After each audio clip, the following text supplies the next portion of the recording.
Hi, and welcome to Inside Tacoma. I'm your host, Sonia Hallam. Joining me today is Councilmember Sarah Rumbaugh. Elected in 2021, Councilmember Rumbaugh represents District 2, which includes parts of downtown Tacoma, College Park, Stadium District, Old Town, Northslope, the Port of Tacoma, and Northeast Tacoma. Hi, Councilmember Rumbaugh. Thank you for joining me here today. It's great to have you. Thank you, Sonia, for having me as a guest today. So as I mentioned, you represent District 2. So tell me about what your role is on the council and how that works in representing your district. Well, thanks for the question. And I want you to just to know, first off, that's a mouthful to say what my district represents. It really is. I really do have, I believe, by landmass, one of the largest districts. And it's also very diverse. And I think one of the things about being a district representative is to understand there's only 5 districts in our city, in the city of Tacoma. We have 8 representatives, and so 3 are at large, and we have a mayor. And then the 5 districts, they are super concerned about what the constituents think is important in that district. And that's how I've kind of led, is with the concerns of my citizens. And when I hear from someone, I try to get back to them. And what it means is that I have to spend a lot of time on constituent concerns, and I don't get to spend as much time on the larger issues that happen in our community. And that's something that people who are at large get to spend more time on, is the larger issues that our city is dealing with. And so you're constantly kind of pivoting, trying to figure out, how do I get to talk about things like climate change or housing, while I'm still dealing with an issue with a grant that a business district is trying to get approved. So those are kind of the things that is how I've been using my role on the council.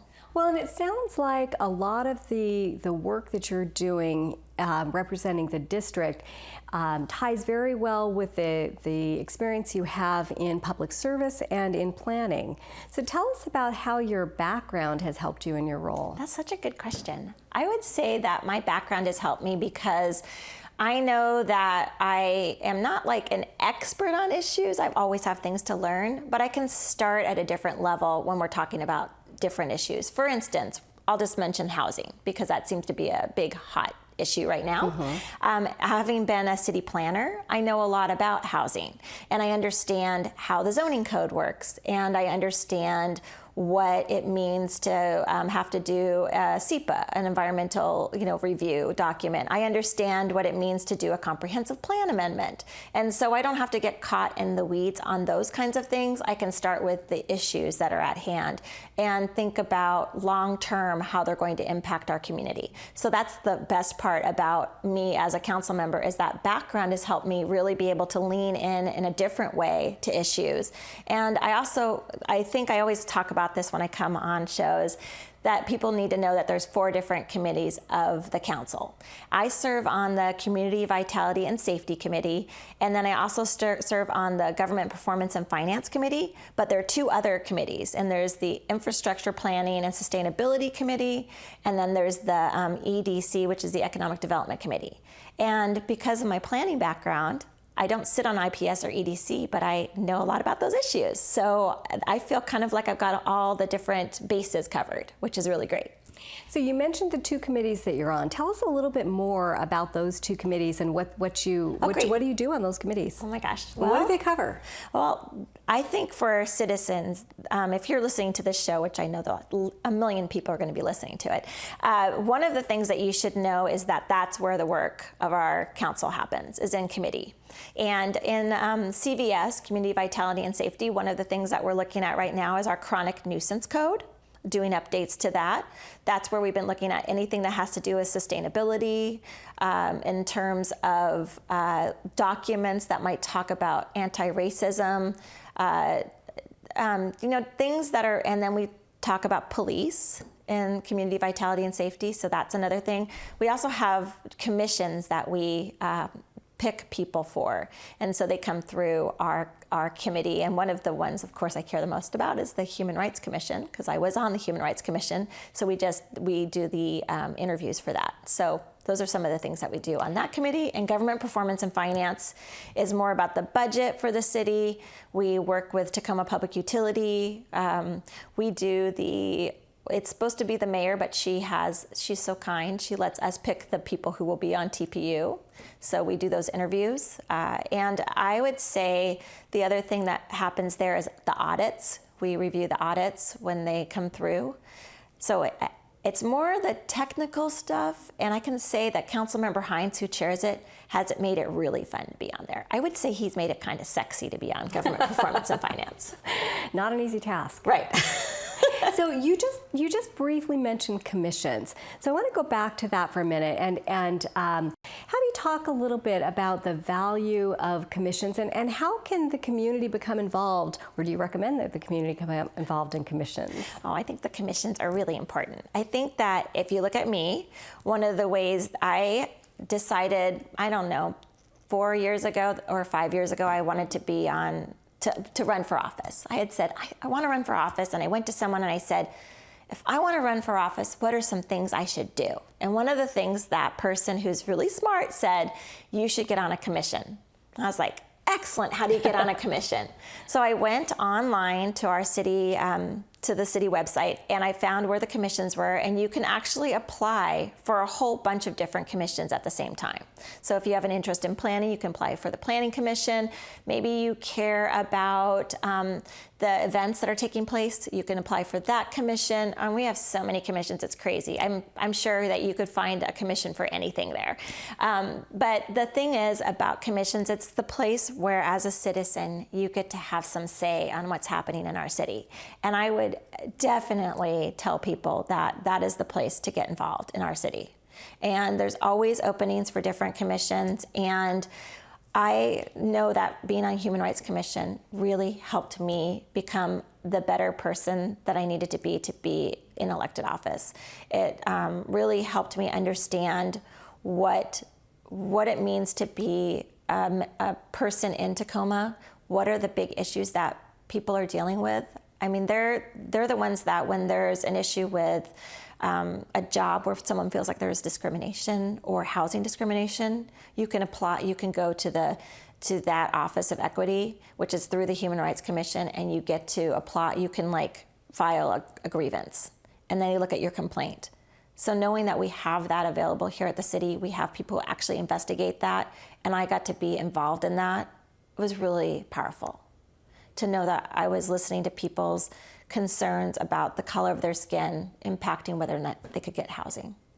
Sounds like there are some great opportunities. So hopefully people who are watching will check the city website out and become involved in. They can reach out to me and I can get them that information as well. Great. Yep.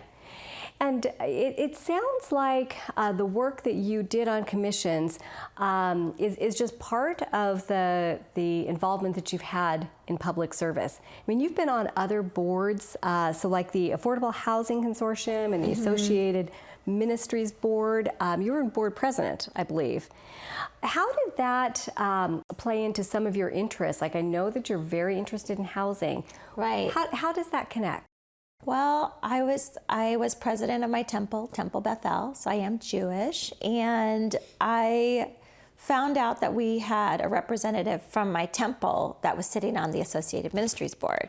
And I thought the work that Associated Ministries was doing was really important in our community. And anybody who doesn't know about Associated Ministries, it is a fabulous organization that helps people who are homeless find housing. And they do a lot of different things. They're also doing shared housing now as well, because the Shared Housing Association became a part of their organization a few years ago, which was really smart. But that I said, I think I want to be on that board. And so I approached the woman who was president of Associated Ministries at that point of their board. Her name was Pat Roundy. And I love Pat Roundy. She's amazing. If people don't know who she is, I'm sure a lot of people know who she is. She's just done a lot of fabulous things in our community. But she thought, you would be great on the Associated Ministries Board. So I got on the board, and then I worked my way up and became president, and I was president for a couple years.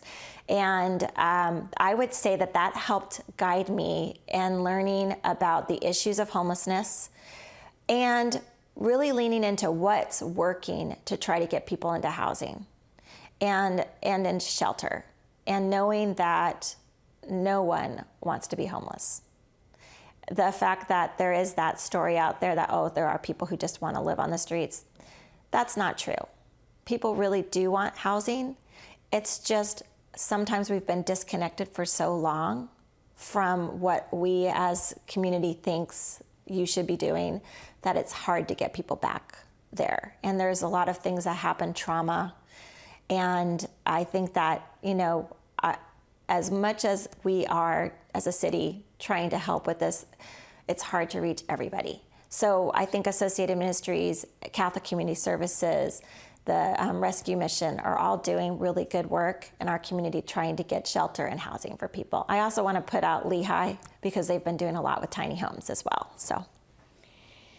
So the experience that you had with Associated Ministries sounds really powerful. I mean, you have to come away with that, with it impacting the way that you see housing and homelessness. Can you talk a little bit about how you've taken what you've learned and how it has affected the way that you view and understand issues that are before the council? Gosh, that's such a great question, because I think we're all evolving as people every day. I mean, I want to think that I'm the kind of person who's always learning every day. And one of the things that I have learned is that you think you have the answer, and then someone shows you something else. And you're like, oh, it's like an aha moment. I didn't know about that. Or you might think you have all the answers. But the answer is there's really no one answer. And what I've learned about homelessness is that housing is really important. And I will never shy away from the answer that we don't get everything right at the city, but neither does anyone else. And I don't know if anyone's paying attention, but San Diego just passed a camping ban. And when I was watching their video, I was watching what our city used to be like and seeing that we have evolved and we are doing things that are long-term, but they don't show up right now today to say that we've done anything. It's kind of like when you're looking at a city and you're building the infrastructure, when you put the pipes in the ground for the sewer, no one sees that. Mm-hmm. But the sewer is really, really important for a city to be a working city where people want to live and thrive. You have to have a sewer. And I would say that with our city, the groundwork we're doing with Home in Tacoma is so vital, because we were so far ahead of every other city. And I know I'm moving us ahead really quickly here, but I am going to talk a little bit about the legislature and House Bill 1110 that has now required municipalities to add the middle housing that has been missing in many cities. It's moving cities forward away from the idea that everything has to be a single family house into the idea that we can do housing for everybody in a neighborhood. And I am just happy and proud and impressed with our city for being ahead of the curve on all of this stuff. We had Home in Tacoma, and I know it was a lift. I know it was a lift for our citizens to listen to our planning department go out and say, hey, let's think about not having just single family. Let's be able to add more units to one site. And it's like, what? What do you want to do? We have moved past that conversation now with our citizens to what is it going to look like? What does it mean to me and my community? What are the things that we actually have to look at? And so that's where we are now with the conversations on Home in Tacoma 2. We're really talking about, if we're going to add more housing in my neighborhood, where are people going to park? Where's the open space going to be? What's it going to look like for infrastructure? Can you tell me how people are going to get around? Are they going to have sidewalks everywhere? Or are we still going to have missing sidewalks? So these are all good questions to have. And is it going to look like my neighborhood? Can we put in design guidelines so it matches my neighborhood? So if I live in Stadium, could it be more reflective of my neighborhood? And those are the things that we really need to talk about. And I really want to just talk really quickly about when we talk about open space. I think it is one of the number one concerns we should have as a community is what does open space look like? And when we talk about open space, I'm going to just talk about active open space, the space where that you get to go and use, the place you get to go with your kid and throw the ball, you get to go walking, you can take your dog. That kind of stuff is really necessary in a city. And we know that that's important. And not everyone's going to have a yard. And we need to be thinking about that. And that's the kind of stuff that should come out in Home in Tacoma so we can really solve for that issue. And earlier you mentioned that we're not always going to get everything right. But I think Home in Tacoma really is an example of where the City Council did get it right. I mean, you can look at, as you mentioned, 1110. That is in many ways adapted or looks very similar to Home in Tacoma. It looks like Home in Tacoma. Like kind of like the governor thought, Tacoma's doing good stuff. I think I should model something after that. Yeah. And the conversation that you talk about that's happening in communities around housing is just so much further along than many of the other cities and local jurisdictions that are now having to look at 1110 and try to figure out how to get to where Tacoma already is. Right. And I think that's in large part, if not all, due to the vision and leadership from the council. It's been really impressive. I have to give the council credit. However, I do have to also call out Elliot the planner, because Elliot the planner really stuck with it and had this positive attitude. And he went to all those meetings the first time around when they were doing Home in Tacoma, the first part. And I wasn't on the council when they did that first part. I was running for office, but I was supporting Home in Tacoma, and I know I lost votes on that, but I believe strongly you have to lead with your values. And that was one of my values is there are people who need housing, and there are people we need to work on keeping in housing. And so I think that I appreciate that they were strong and did that. There were a lot of things that we still needed to do, and that's what we're doing with Home in Tacoma too. Mm-hmm. And we've been having meetings right now, and one of the meetings is coming up on June 22nd at Mason Middle School, and I will be at that meeting. It's from 6 to 8. You can come and talk to me and ask questions, and I always want to know what your concerns are. Always, always, always. One of the things that we haven't talked about yet that I think is really important, and I'm not interviewing you, but you were really great because you do the government relations for the city, was about getting something passed that creates more like units so people can like own a unit. And that's one of the things when we talk about anti-displacement, ways to keep people in housing is finding ways that they can afford to buy housing. And when housing is 4,000 square feet in size, not everyone can buy that house. We have this issue out in Northeast Tacoma where you can buy a condo. There's these just few rows of condos, and once you want to buy something else from that price point, it's exorbitantly expensive. And so we're kind of pricing like young families out of our neighborhood. And I don't think we want to do that. And that's why it's really important to think about what else can we put on the market so people can afford to stay in their neighborhoods? And so one of the things was condos. And there was a bill this last session. Do you remember the number? I don't remember the number right now. I think it was 5058, I think it was. Yeah, something like that. 5258, was that what it was? Yeah. So anyways, that was about creating a way for people to build housing, like the size of an apartment, but allow 12 units of it or less to be condos, meaning that you could like sell them.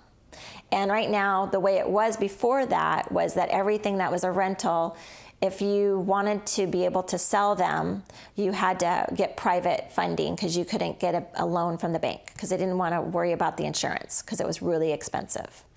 Now you can have 12 units, which means that they can build projects that have some rentals and some that are owner occupied. And I think that that's really great because when you look at my district and you look at downtown Tacoma, this is why I brought my cheat sheet. We have recently approved about 885 units of housing with our 12-year exemption, our MFTE, multifamily tax exemption, and 186 are affordable. And then we have under construction with the 12-year, 2,303 units and 465 are affordable. So that's a lot of rentals. And I didn't want our downtown to just be rentals. I want people to be able to live downtown and own something, so they want to stay downtown. And that's what we want to do. And we want all different types of people to be able to buy something. And that's what we're putting together is programs that will help with down payments and find ways for everybody to be able to afford a unit, so that we're not just creating one type of person who can live in our downtown. We want lots of different types of people to be able to live downtown. And you were very engaged this session. You actually testified on that bill. I got to testify. That was so cool. It was online, but it was really great to be able to do that. And I actually had the senator who was the woman who was the chair. She remembered me when I went to the signing of the bill. She remembered who I was and that I had come in support of it. And so I think that does really help to have your council actually going to Olympia and supporting the bills. I think it does, and the way that you testified and shared the importance of it, getting back to what you just said about the ability to provide different opportunities for home ownership, and it fits well into the vision that the council is creating for the city and the goals that the council has set. We have really led with anti-racism and equity, and I know I say that and other people just go, I'm so tired of hearing about that. Well, guess what? You're going to get to keep hearing about it because everybody's looking at that. Rotary 8 is looking at anti-racism right now. They're looking at how do we talk about diversity, equity, and inclusiveness. And I think if Rotary 8 in Tacoma, one of the oldest Rotaries in the nation, is looking at that, everybody should be looking at how do you lead with anti-racism. And I think Elizabeth Pauley, as city manager, has done a fabulous job leading with that, with her hiring, with staffing, with talking about the different things that we're doing. We always use that as a measure of looking at the equity map. And now Pierce County is doing an equity map. Oh, how fabulous that the county is finally following the city. Well, and Tacoma has been recognized nationally for that equity map. Yeah. Well, it's just nice to have our county on board. And I really want to give them a shout out for doing that. And I'm certain it's because some of the people who are on the county were on the city council before that, the Tacoma City Council. So that's woohoo. And this is an area that has been a priority for you for some time. But let's talk about what are some of the other priorities that you have in the upcoming year. Let's see. So I think I'd like to talk a little bit about the environment. I think that the environment is one of those things that for a long time we say it's important and then we kind of push it aside. And I think that our budget, while I wish our budget kind of shows pushing it aside when we put a lot of other things in front of it. But I can tell you right now, climate change is here. And I just this weekend went to a talk at my temple, and there was a doctor there talking about climate change, and listening to it from the side of a doctor talking about people dying from climate really makes you think differently about what's happening with our environment and our community, and that we need to work harder and faster to make things happen. We have a climate plan for the city, and we are not going to meet our measurables. With the funding we have, we're going to be out to 21 something to get there. And I just don't think that we can wait that long. And I'm talking about sea rise, I'm talking about air quality, I'm talking about how we move around our city, trying to move people out of cars, gas running cars. I mean, talking about electric vehicles and where people are going to charge their cars. All of these issues are really important. And also, clean water is really important. Clean air. So if you have bad air quality, you're breathing that in. And the doctor showed us this picture of someone who was impacted by smoke from wildfires. And it is like killing your lungs when you're taking that air in. And so when you think about it from the human toll, you really actually, it feels very personal, because there are people who have little kids that are growing up. And what's it going to be like in 20 years, 30 years if we don't deal with these problems? One of the things that we ended up talking about were things that you could do to make it better for our community, and kind of like, not necessarily, we still have time to change things. One of the things we can do is plant a tree. It sounds really silly. Our tree canopy is only 20%, and we have the lowest tree canopy of any city around us.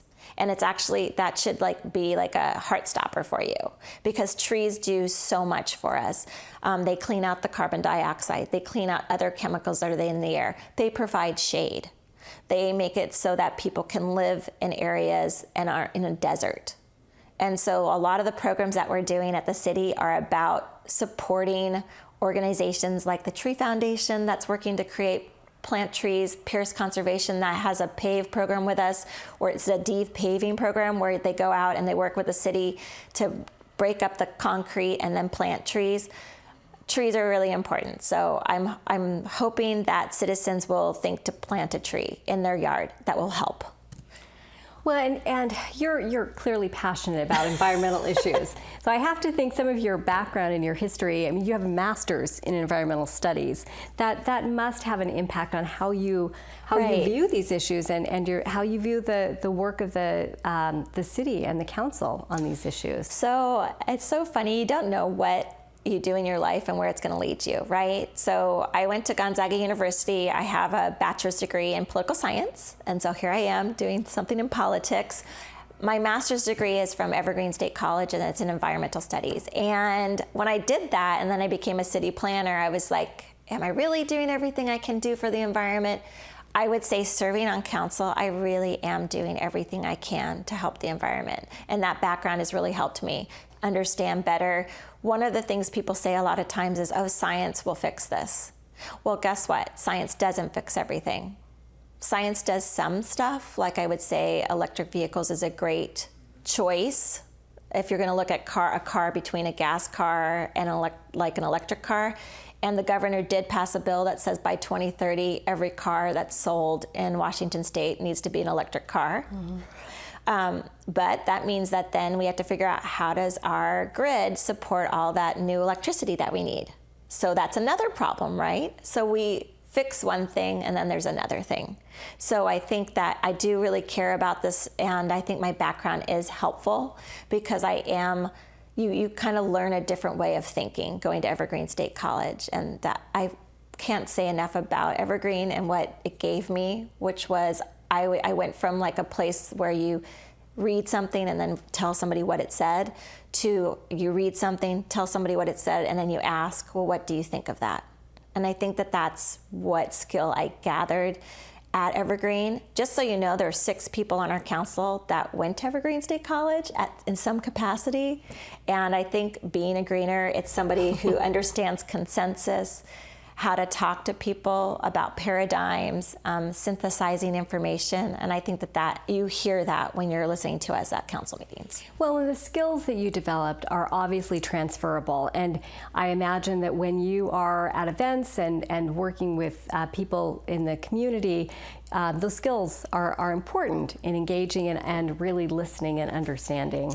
Yeah, I would say that the one skill that I have worked hard on, and I'm not doing much of it today because we're doing an interview, is listening.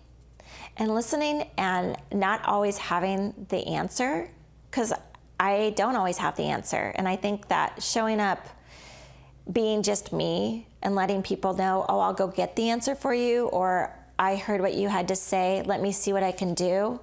I just got a new skill set. It was red light, yellow light, green light.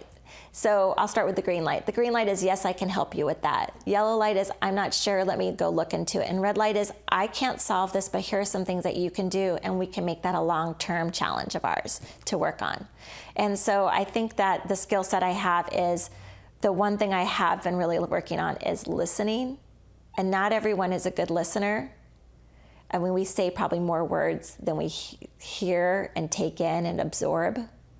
But listening is the most important thing you can do as a council person. Thank you so much for joining us today. It was a pleasure having you. Thank you for having me. And thank you for joining us on Inside Tacoma. I'm Sonia Hallam, and we'll see you next time.